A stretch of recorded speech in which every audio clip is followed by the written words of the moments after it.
When I first met Brenda, she was the first person I'd spoke to Okay. who had some infertility experience. Okay.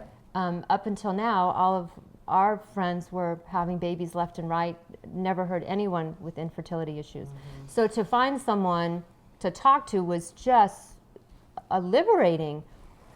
So the more we talked, I don't know, I just fell in love with her, and I'm big on signs, and I thought, God has put this woman in my life for a reason. So I came home to Doug. I thought about it on my way home on the drive, and I said, I just met this gal, and I really think she needs just one more shot at becoming a parent. Mm-hmm. And we're about to undergo this big procedure, and our doctor's expecting a large harvest of eggs. I'd like to give her a few. And Doug played devil's advocate, and well, what if you give her these eggs and she gets pregnant and you don't? Mm-hmm. And I said, well, I thought about that, and if that happens, then it means that my eggs are good, and that we can try something else to just find a better uterus. And then, well, what if she's a horrible person? You don't know her that well, and you're giving her basically the ability to reproduce. Mm-hmm. I said, well, we could get to know her better, but I really feel this gut connection like I've never felt before. And this is something that I really think I need to do. Okay.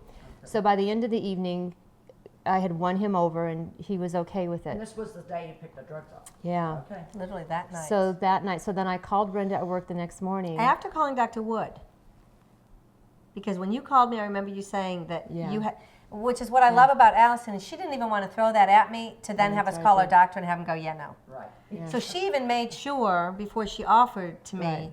that it was in fact medically possible. Okay, so go ahead. So then I called Brenda at work, and I had said, are you busy? And she was not very busy. I said, I really need to talk to you about something. Can you just close your Shocked that office she door? had called me, by the way. And I had to say, hi, this is Allison Gilmore. I met you last night when I bought your drugs.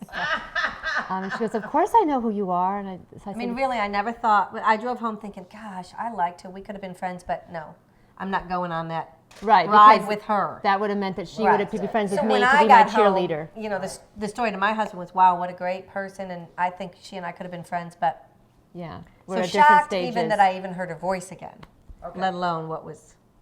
So then I call and I said, I want you to hear me out and don't stop me until I'm done. I said, I really feel that you were put into my life for a reason. I feel this incredible connection, and I really think that you just need one more shot at becoming a parent. I would like to give you some of my eggs.